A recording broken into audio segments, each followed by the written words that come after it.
today, if you have a localized event that you want to be running ads for to drive ticket sales, this blueprint will give you a really good understanding of what worked well for us, and maybe, just maybe, it might work really well for you guys. What's going on, gang? It's your boy Jerry the Ad Wizard coming back at you with a brand new video. And today we're going to be unpacking a campaign that my team and I have been working on that have managed to drive a return on ad spend of 7 for selling tickets for a localized event, okay? Strap in, guys, we're going to get into it today. We're going to break down everything so you know exactly how we did it and what the success factors were. Today, guys, we're going to be looking at a campaign that my team and I were involved with where we drove massive success with ticket sales using predominantly Meta ads and Google ads. I'm going to break down exactly what happened, what the success factors were, what the contributing factors to our success were, and all of the things in between. What ads we ran, what copy we used, the targeting, and everything else. To sit back, relax, grab your coffees and grab your hats. It's time to spin up some ad magic!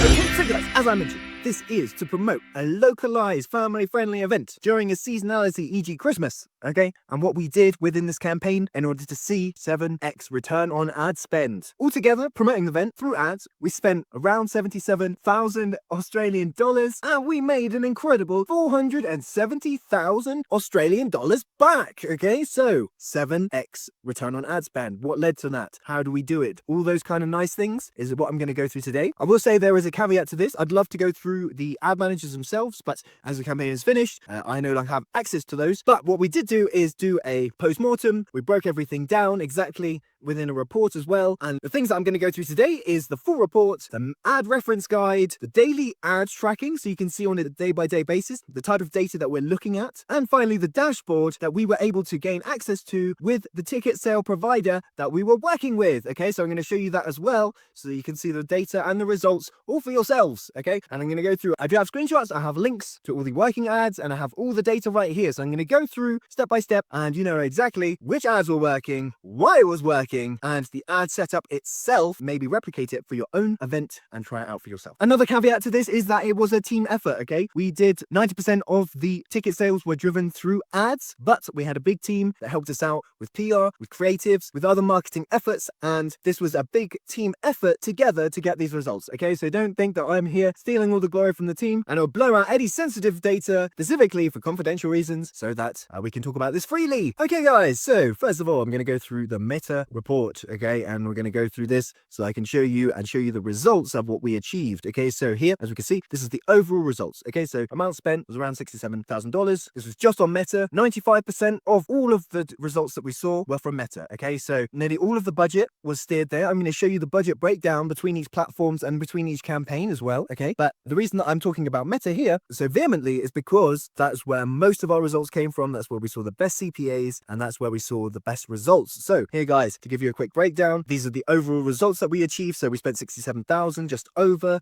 We reached 500,000 people. These were very localized campaigns. So this was an event that was specifically within a certain city, and then we would target people in that city and around that city to garner interest enough to sell tickets. So I'm going to show you exactly how that happened as well. We had a click-through rate of around 4.8 on average. That's pretty strong. That means that the creative was captivating and curious. It was captivating enough for people to click on it. I'd say a benchmark on Facebook with a conversion campaign anywhere between 3 to 5%. Click-through rate is pretty good. It means that your ad resonated enough for the audience to click on it. It doesn't tell you the full journey. Whether or not then they took action and bought tickets is another thing, and that's the conversion rate, right? And we'll go through some conversion rates too. So total link clicks from, we got 75,000, just under, link clicks through Meta, a cost per click of 44 cents, okay, and the overall ROAS, so return on ad spend, was just over 7.05. Purchase conversion value, and this is something that we built into our ad manager so that for every ticket sold, we put in the conversional value so that Meta knows how much each of those tickets is worth, okay, and the conversional value that we were tracking on the ad manager was 474,000, okay, but the true conversion was around 407, okay, so there are some disparities, okay, and I'm going to get into some of those problems later with the ticket sales provider, is that all of conversional values are input correctly, okay, but there sometimes is a disparity between the conversion value that you might see in your ad manager and the actual sales data that you see in the back end. So always important to gauge and understand the differences between those, okay, so Never just take the conversion value from meta ads as fact. Look at the end conversion to see and look at your sales data specifically. Don't look at the ad manager to see the sales data. Okay, so that's important too. Okay, so now we're going to go into the campaign levels. Okay, so we had a number of different campaigns, and I'm going to go through every single one, what we achieved and how well it did. Okay, so we had a remarketing campaign. Okay, this did really well. Just under 15,500 on this one. We reached 168,000 people. The click-through rate was slightly less here, 3.81%. Cost per click was slightly higher. Okay, but the ROAS was higher. Okay, 7.81 on this campaign. That means for every dollar that we spent, we got $7.81 back. Okay, really interesting. The number of purchases, the number of ticket sales that we got through this one campaign was just over 1,000. The cost per purchase was $14.36, which is very relevant because the average ticket sale or the average ticket price is around $35, okay? And sometimes people are buying multiple. So I'm going to go through that data as well in the dashboard shortly, but that's something also which is super profound within this campaign and actually highlights the amazing results that we were able to get. If you're looking at cost per purchase of $14.36, I think on average people were buying around 3.5 tickets per purchase. Okay, so this number comes down a lot. The CPA cost per ticket comes down a lot. And like I said, we are selling tickets for around $35 Australian dollars each. So really good return on ad spend there on that campaign. The conversion value that we saw in this campaign was around $120,000. The next campaign was a sales campaign, right? So we did 2 campaigns, guys, remarketing and sales. Okay, if you're selling something fairly low value, like a ticket that's under $50 to $100, if it's under that, you don't need to do any crazy campaign structures. Okay, you don't need to do brand awareness. We're going to go into as well. You don't need to do any other additional campaign building. A conversion campaign and a remarketing campaign is all you need. Technically, you could even just do one conversion campaign. I've seen some ad managers stick remarketing and conversion all into one campaign, so it gives Meta all the power to go and find us great results, and it doesn't limit ability to find us great results by the targeting parameters that we have set on it. Okay, so you might hear broad is king, very much so, but for us within this campaign we wanted to target different messaging to different people, and that's why we had those 2 different campaigns separated out. So the amount that we spent here on top of funnel cold conversion campaign, okay, not the remarketing campaign, we spent just under 52,000 on that campaign. We reached just under 500,000 people. The click-through rate here was really quite strong, just over 5%. Cost per click was around 40 cents. The ROAS here was 6.83. Okay, and the number of ticket sales that we managed to get through this campaign was just over 3,000. The cost per purchase of 16.39. Okay, so that's fairly similar to the 14.36 that we had on the remarketing campaign. And the overall conversional value that we saw in the ad manager from that campaign was just over $350,000. So from a spend of just under 52,000, we were able to make a return $354,000. Cool. Right, guys, so now we're going to go into some specific best performers. When we're looking at ROAS, okay, there was a number of different ads that performed really well, some ads that didn't, okay, and some of the ROAS or some of the return on ad spend that we saw there. For the top ROAS that we saw was 11.19, for the lowest ROAS that we saw was 2.88, and for the average ROAS was 7.05, okay? Again, ROAS is return on ad spend. For every dollar or pound that you spend, you get X back. So within this case, if we spend $1, we get $11.19 back. In this case, when we spend $1, we get $2.88 back. So really good. Anything really strong ROAS on Meta ads here. Really cool. Just going over the highest conversional value, just under 344,000 with the just over 3,000 purchases at 1653. Okay, and the lowest purchase conversional value we still had was okay, cost per purchase, but we didn't let it run as strong. Was 4 purchases. The lowest conversional value was $590. Okay, so the average cost per purchase. Okay, here we're looking at $15.88. Now, like I said, this is for 3.5 tickets. Okay, when somebody purchases, one purchase is 3.5 tickets. So now we need to split this 15.88 down into 3.5, okay, to tell us the true cost per ticket sale. The lowest cost per purchase that we had was $8.86, of which we had 80 purchases, and the highest cost per purchase that we had, not that we want to achieve those. Again, we want to turn off all the ads that are underachieving, okay, that aren't achieving the results that we want. For these ads, we had 9 purchases at $43.70. We only had a few purchases of these because obviously we turned them off. We want to achieve the lower cost per purchases. So we want to disable the ads that aren't working, which will mean that more of the budget and more of that focus gets pushed onto the things that do work. Okay, just going through the key takeaways now, guys. Okay, so the top performing campaign was the remarketing campaign. Obviously, you might expect this quite typically within ads, but people who know know, like, and trust you or have been exposed to you already, they're more likely to take that purchase because the touch points have already been built up. They already know and like and trust you, so they're more likely to take action. So the highest ROAS of 7.81 with a remarketing campaign, and had the most cost-efficient purchases at $14.36. The top of funnel sales campaign, okay, actually drove the most revenue, just under 354,000 Australian dollars was the revenue that we got from that, at a slightly higher cost per purchase at $16.39. Okay, now something else I want to go through, guys, is because, and this point specifically, is that the client wanted to create an awareness campaign. Okay, they said, okay, we have a sales campaign and we have a remarketing campaign. What about a brand awareness campaign? Now we need to saturate this locality with our messaging. Everybody who lives in this area needs to know about this event. Okay, so they said, hey, we really need an awareness campaign. Do you know what I said? I said, guys, you do not need an awareness campaign for this. Okay, awareness campaigns are only good if you're a multinational brand where your brand is already recognized and you can afford to spend money on additional touch points that don't necessarily correlate to the bottom line of your business. Okay, so this is why I said to them, hey guys, I don't think an awareness campaign is very good. I don't think it's going to work well for us. It's not going to drive any results. What we want to do is put all the focus on the sales campaign or the remarketing campaign, because when we put all our money into that, what Meta is doing is finding people who are likely to resonate with that conversion. Okay, so people who are likely to buy tickets. If you just have an awareness campaign, what Meta is doing is serving those ads to people who are likely scrolling on platform. They're great to build up touch points, but they don't drive action. They don't drive that conversion. Okay, so that is why it's important to think about whether or not you should have an awareness campaign. I would always suggest probably not, because unless you're a multinational brand where your brand is recognized, it doesn't benefit your bottom line. So we crafted an awareness campaign from backwards and forwards with the client. We decided not to go ahead with that. So yeah, the main focuses was top of funnel sales campaign and then remarketing conversion camp. Both of those are conversion campaigns. Okay, driving action, driving sales, driving revenue for the bottom line of your business. Okay, guys, so I'm just going to go through some screenshots here. Like I said, I don't have access to the ad manager anymore, so hopefully you don't mind me just showing you the screenshots of what we achieved here. As you can see here, we have the top of funnel sales campaign, and then we have the remarketing campaign. The awareness campaign is turned off. We spent only a little bit there. It didn't drive any real results, so we turned it off. And after talking with client, they realized also the benefits of not having an awareness campaign, okay? Because look, guys, what we've managed to do instead is sell a lot of tickets, a very good cost per purchase. Our target cost per purchase was around $30, so we got half of that. And like I said, each of these purchases actually counts for 3.5 tickets. So each ticket is worth $35. That's how the conversional values are broken down here. We can see the purchase conversional values, the ticket sales, and all those kind of nice things, the return on ad spend, the cost per click, and everything else. Next screenshot means it is slightly clearer here. Again, you can see the data of the results that we had. Amount spent, $15,500 for the remarketing and for just under $52,000 for the main sales conversion campaign. Here we can see the cost per purchases, again, from worst to best, from best to worst. Here we can see the average purchases value. Okay, so the cost per purchase is $8.86, but for that $8.86, we got $99.13 back. Okay, same here. $14.24 is what it cost us per purchase.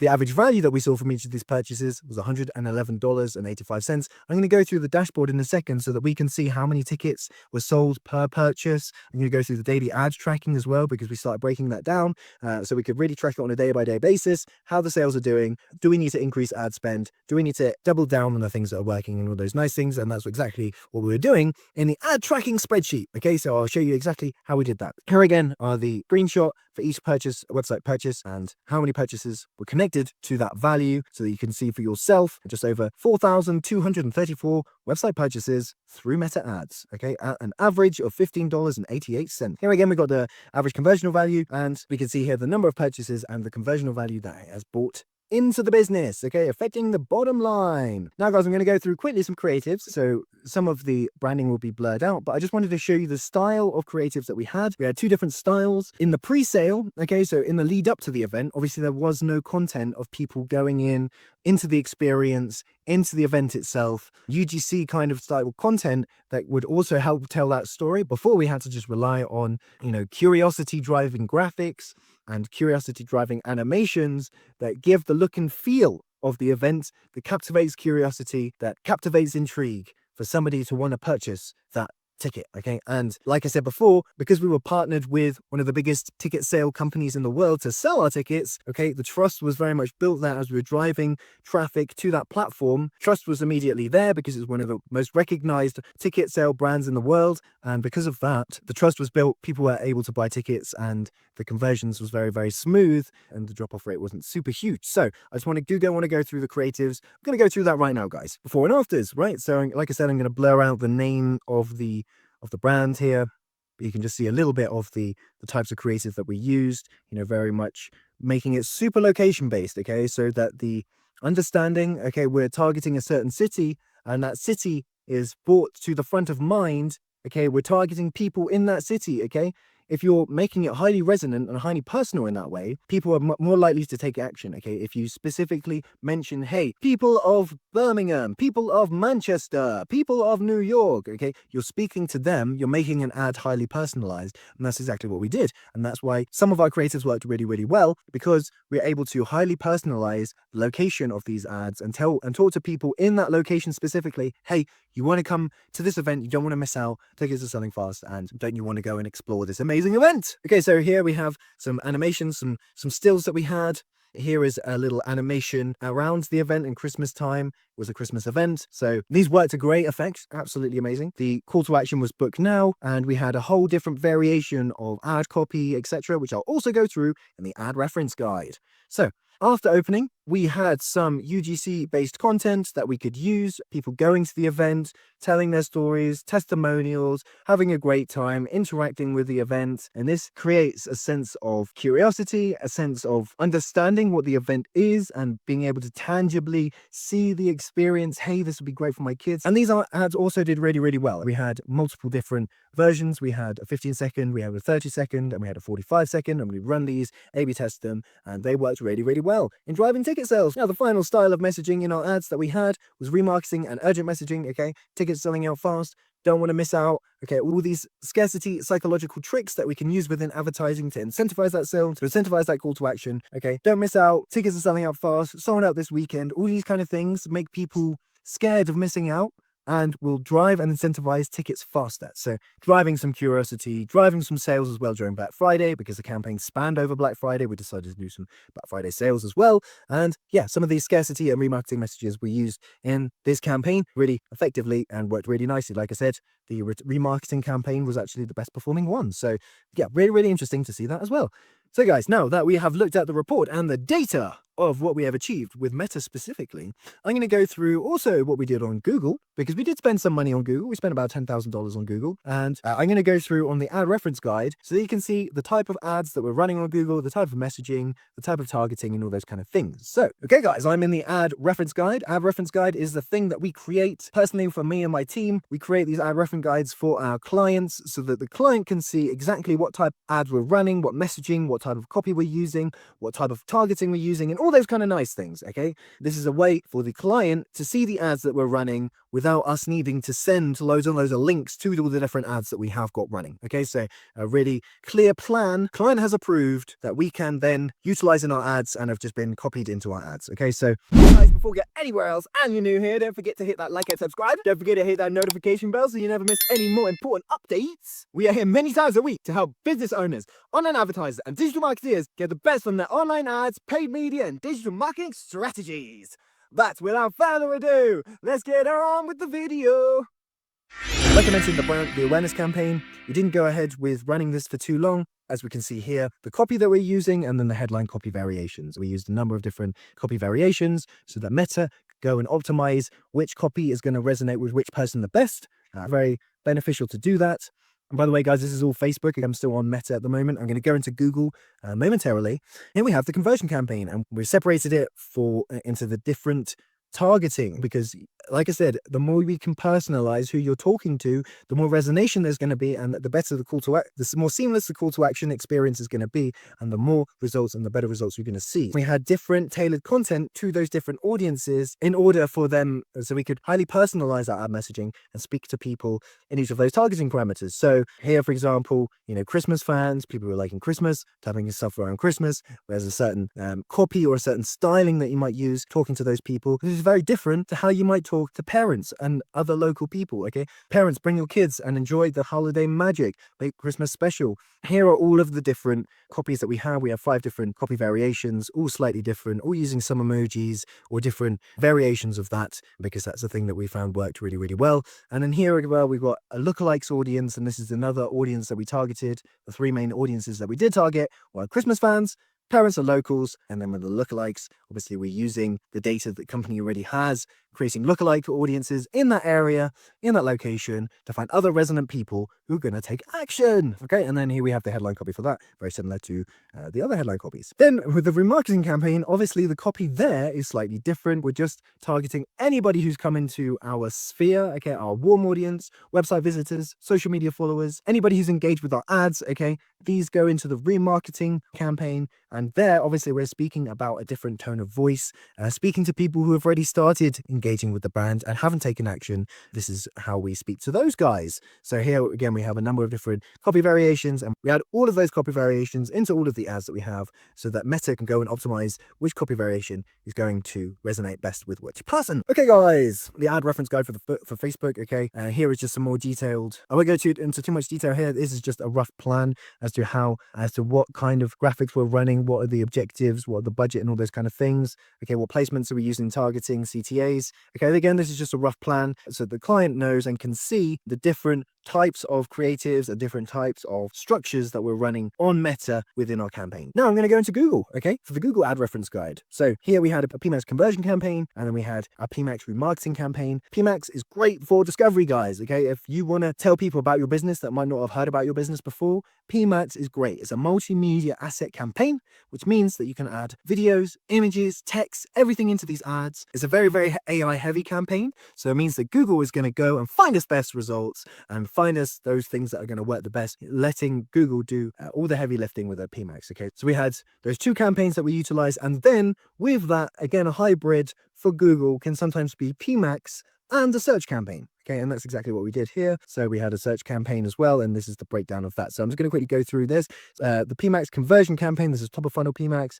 Okay, we have family awareness, we have tourist awareness, and we have fan awareness. And here we can see the breakdown of the type of people and the type of data that we're using within Google, the type of interests and detailed demographics that we're targeting, and the type of demographics that we are targeting with our ads. We have custom search terms here for each of the different asset groups. So each of these columns is a different asset group targeting different people, similar ads, slightly different messaging. Okay, within the remarketing campaign, retargeting. Okay, very, very similar, but here is all of the additional details into how we broke that down for the remarketing campaign. We had remarketing sales, and then we had another sale campaign targeting website visitors, email lists, and all those things. Now, if we go to the search campaign, okay, here we can see the type of keywords that we're using and the location and the audience segments and all those kind of nice things. So here, a lot of the keywords to do with what we're trying to target. So we've got brand protection. Okay, these are mostly to do with the brand keywords, so the name of the brand and all those kind of things. And then we've got generic things to do in a certain area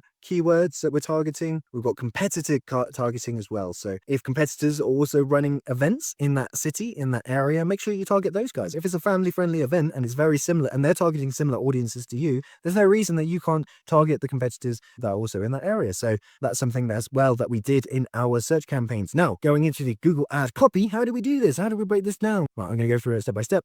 Okay, so the PMAX conversion campaign, these are all the different headlines that we use, the description copies and all those kind of things. All the different variations, okay, are all in here.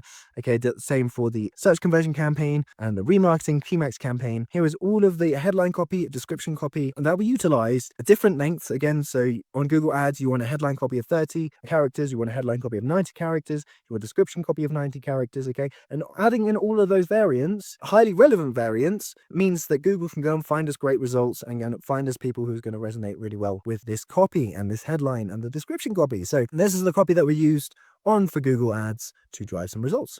Now guys, I'm going to go through the ad tracking spreadsheet, because the ad tracking spreadsheet goes through on a day-by-day basis all of the data that we're looking at, all of the KPIs that were very, very important to the bottom line of the campaign. So on the first sheet of the data ads tracking spreadsheet, we basically just put a main KPIs summary. This means that if the client ever wants to go and see what the summary of results are, how much have we spent, how much have we made, how many tickets have we sold, all those things, they can see that in a really simple view with just a few data points so they can extract the key points of information that they need, and they're not too bogged down with the granular data that we are looking at, okay? So now when we go into the daily metrics, some of this will be blurred for confidentiality reasons, but here you can see how we were tracking. We had the totals for Meta and Google. Then we had Meta ad spend. Then we had Meta results. We're tracking all of the Meta results on a day-by-day basis. And then on Google as well, doing the same thing, we have a bunch of columns also for Google. So the first section is the overall, the averages, the totals, as this section here. Here we can see the overall achievements on a day-by-day basis. As you scroll down, you can see how much we're doing on a day-by-day, how much we're spending, how much we're ramping up, how much we're ramping down, etc. Okay, so the total ad spend is just over $77,000. The conversions that we achieved were 5,745 conversions. The CPA, on average, $13.43. Like I said, there's around 3.5 tickets sold for every conversion. Okay, so that means we have 5,745 conversions, times that by 3.6 means that we've just sold over 20,000 tickets at a ticket CPA of $3.73. Okay, bear in mind, guys, we're selling tickets at $35 each, and we are getting ticket sales of $3.73. Now we're going to go down to the Meta. Okay, we're breaking down a number of things here. So ad spend, link clicks, the click-through rates on a day-by-day basis, so we can see how our ads are resonating, the conversion rates as well of somebody clicking through the ad and purchasing, the number of leads we achieved or purchases we achieved through that, the CPAs on a day-by-day basis, the ticket sales on a day-by-day basis, and the average CPA on a day-by-day basis. For Meta, we're looking at around $4.07. Here we're also tracking the best performing ad so that we can double down on the things that work. We can say to the designer team, hey guys, this ad is working really well. We want more of these type of ads, more of these type of hooks. Let's test them. Let's double down on the things that work. And here we have the conversion value, which we did enter in. We're able to calculate that from Meta ads, we're able to make just over $470,000 Australian dollars with that. And the average purchase conversion value is $112. Okay, very, very cool. Now looking at Google ads, way less spend. Okay, we didn't see the results. We saw way better results on Facebook. That's why we put more emphasis there. Again, we got a lot of impressions, a lot of clicks, a lot less conversions, but then we had a lot less spend. Obviously with Google, you want to harmonize. There might not be so much search traffic data, right? So at the beginning, we had put a lot of emphasis on Google, but at that time, people weren't typing in things to do at Christmas in this area, right? So we ramped up the spend as the demand in the Google traffic increased, okay? So what we are able to do is we achieve great CPAs. Like I said, we're selling tickets at $35 each. We're getting a ticket CPA of $1.68. Absolutely awesome. But with Google, there is a limitation within search traffic and the demands that people are using on Google. With Meta, we're creating that curiosity. We're creating that discovery, that demand, allowing ideas to come to you versus in Google actively typing in for solutions that you want. Here we have a best performing tab again. I'll just quickly go through this just so we can see the type of creatives that have worked really, really well for this event. And the other section that I just wanted to quickly touch on here was the budget distribution. Okay, so like I said, we fluctuated different budgets on different days depending on what's going on, depending on what platform is working the best. Okay, so what we wanted to do is we wanted to break down the ad spend for each platform and then the ad spend for every single campaign, so the client knows exactly how much is being spent where and where we can see this ad spend and how we can distribute it evenly across the different campaigns and across the different platforms. So that was something that we were working on as well, and then we added into this ad reference guide so that the client knew exactly and could fully trust us to spend the money where it counts, where it's needed, and where it's most important. Right guys, the final section to this that I want to go through within this case study campaign is the dashboard that the ticket sales company that we're working with gave us. I'm going to not mention the names and anonymize this, but if you are running an event and you are looking to sell tickets, definitely partner with one of these key global events. It could be Eventbrite, it could be Ticketmaster, one of these huge conglomerates that sell tickets. Work with them. Guys, I'm going to go through why I think this was such an important and powerful campaign at the very end. Okay, and this is one of those reasons. Okay, so this is the dashboard that we were given to run over a Christmas period. This is a dashboard that the ticket company gave us so that we could see the direct effect of our direct sales the direct bottom line of how our ads were affecting the business, okay?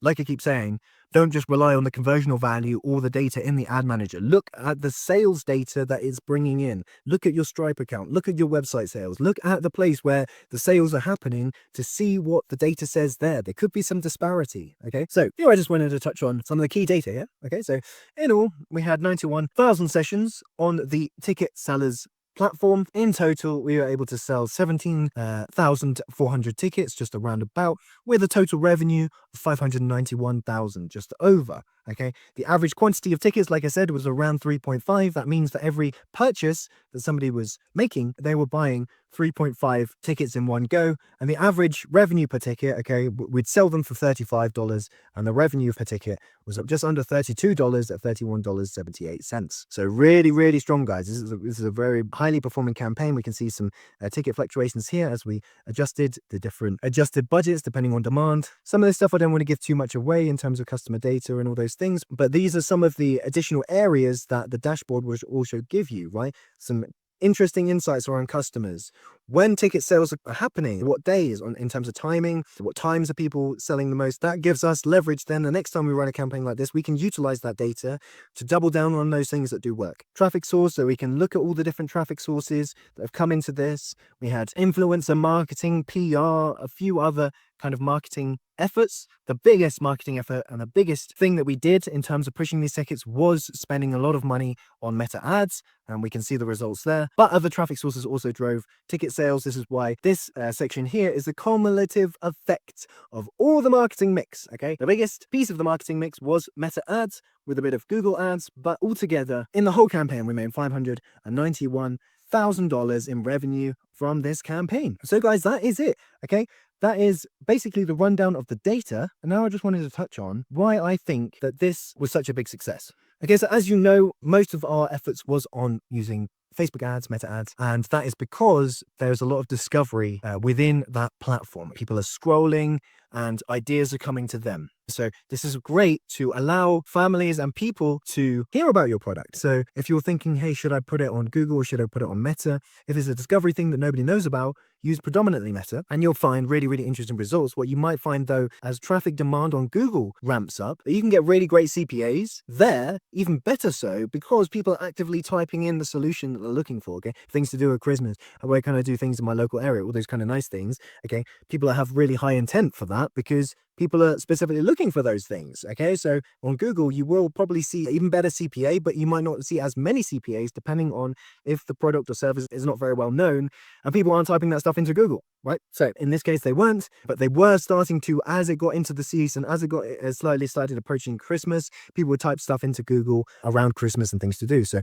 that's when we increased the spend on Google there. And the CPAs were around just under $2 when we're selling a $35 event ticket. Another thing, guys, and I think this is the biggest thing, this is the biggest takeaway. If you are running an event, if you want to promote your event using ads, any ads, meta ads, Google ads, what I think is the biggest contributing factor to the success of this campaign, okay, is this. Partner with one of the global conglomerates that sell tickets. Okay, I've listed some already. I'm not going to say which one we used here. I've said in the past, in previous videos, that it's now a lot more about the inputs and outputs needed to train an ad AI than it is for us to tinker with the controls and tell the ad AI where it is. Now, in terms of ticket sales, these conglomerate companies that sell tickets on their platform for other people, their ads data is crazy good, okay? Meta, looking at one of these companies' pixels, Meta can see the transactions across all of the events on each platform, okay? Which means that Meta has a really, really good idea, regardless of what event it is, who it needs to target, who's going to take action on wanting to buy a ticket. Okay, so the fact that you partner with one of these great ticket companies and then you feed into their pixels, which is exactly what we did. We used their conversion events, we tied it to our home pages and to their checkout pages. We linked into their pixels. Their pixel has so much data around ticket sales, okay? And this is the thing that I think allowed us to tap into people, to reach those people who are ready to take action and buy tickets very quickly and very easily, because we're riding on the pixel where there's been not millions of tickets sold already, okay? And Meta has a really good understanding as to the buyer behavior of people buying tickets through this pixel. So if we can link our sales process into that pixel, we're also leveraging that data in that pixel so that Meta can go and find us other people who are also going to buy our tickets. Okay, so I think, guys, that is the biggest takeaway here. Is, of course, there are other things that contributed to this. Great creative, the right targeting, talking to the right people with the right messaging, definitely. But I think the thing that had the biggest leverage to the success of this was partnering with a ticket sales company, partnering with their pixel, partnering with their conversion events, setting up their conversion events on our platforms and our site, and then optimizing around their conversion events. And their pixel has so much data already about people buying tickets, okay? Because we're able to leverage that, Facebook and Meta knew exactly who it needed to target and where it needed to push those ads in order to drive those ticket sales. So that is super cool, guys. And I think that is the biggest piece of leverage that drove the success of this campaign. Personally, we had great messaging, great creatives, a great event itself, a great team, all those nice things, okay? But the thing that had the biggest leverage, that I think drove the biggest success in this campaign, was the ability for us to tap into those ticket sale platforms, leverage the data that they have in their pixel, and target our ticket sales to people who are going to resonate with other people in that pixel buying journey. Okay, so that is my key main takeaway into the success of this, guys. What I think great success of a campaign, and I'm super proud of the team, what we achieved, the event, and all of the things that I've gone through today are some amazing results that I'm very proud of. And I'm very proud to be working with this company and to have driven those amazing results for them. So hopefully that was useful to you guys. Hopefully that gives you some idea of how to sell tickets for a localized event. And that's it for today, guys. Hopefully that gives you a really good understanding as to how you can sell localized event tickets with really good ROAS, okay, giving you the insights and the intricacies as to what's worked really well for us. So maybe you can duplicate it when you're selling your tickets for your events using ads, and hopefully you'll get the same results for yours. Don't forget, this is just our strategy. What's worked well for us. I'd love to hear what's worked well for you guys. Hit me a comment down below and leave me your feedback. What has worked well for you when selling tickets for events? I'd love to hear about it, guys. Thanks so much for watching, and thanks so much for all the support, guys. I really appreciate every single one of you. If you're new here, don't forget to hit that like and subscribe. I'm your boy Jerry the Ad Wizard. You can catch me on Instagram at Jerry Ad Wizard, on LinkedIn at Jerry Griffiths, and at Jerry Dreadlocks everywhere else. If you're interested in running webinars and using ads to promote your webinar, okay, click this link over here, because I've got a really great video which tells you how to get a 95% attendance rate for your webinar. Again, thanks so much for watching, guys. I'm your boy Jerry the Ad Wizard, and wherever you are in the world, I bid you peace and love and a wonderful rest of your day. And as always, I'll catch you in the next one.